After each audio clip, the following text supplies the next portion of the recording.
Gomathi elephant inspection பார்த்தோம். Veterinary doctors வந்து treatment கொடுத்துருக்காங்க. பொதுவாக இந்த எலிஃபெண்ட்டுக்கு காலில் வெடிப்பு இருக்கும்.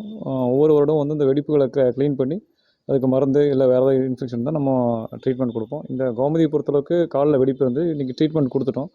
அதுபோக இந்த கோமதி எலிஃபெண்ட் வெயிட் அதிகமாக இருக்கனால டாக்டர் சம் சஜஸ்ட் பண்ணியிருக்காரு. அதோட டயட் பிளான் கொஞ்சம் சேஞ்ச் பண்ணியிருக்காங்க. நிறையா அரிசி கொடுக்கறத குறைச்சிட்டு இனிமேல் ராகி நிறையா பசுந்தீவனங்கள் கொடுக்க சொல்லியிருக்காங்க. அது போக இங்கே தங்குற இடங்களில் வந்து சரியான இது இல்லாதனால மணல் போட சொல்லியிருக்கோம். இங்கே ஒரு காவடி மாவுத் வந்து ஒன்று வேக்கண்ட் இருக்குது. அந்த வேக்கண்ட் ஃபில் பண்ண சொல்லியிருக்கோம். கண்டினியூவாக மானிட்டர் பண்ணிருக்கோம். அது போக ஒரு என்டையர் எலிஃபெண்ட்டுக்கும் நம்ம ஒரு ப்ரொஃபைலிங் பண்ண சொல்லியிருக்கோம். என்டையர் பாடி செக்அப் பண்ண கொடுக்க சொல்லியிருக்கோம். சாணி தென் பிளட்டு இதெல்லாம் நெக்ஸ்ட் டைம் வந்து லேபுக்கு அனுப்பிச்சு வேறு ஏதாவது இஷ்யூ இருக்கான்னு சொல்லி செக் பண்ணுவோம். So continue your monitoring. இன்றைக்கி பொறுத்தளவுக்கு எலிஃபெண்ட் நல்லா ஹெல்த்தியாக இருக்குது. ஒன்லி திங் வந்து வெயிட் கொஞ்சம் அதிகமாக இருக்குங்க டாக்டர். ஸோ அதுக்கான டயட் தான் நம்ம சேஞ்ச் பண்ண போகிறாங்க.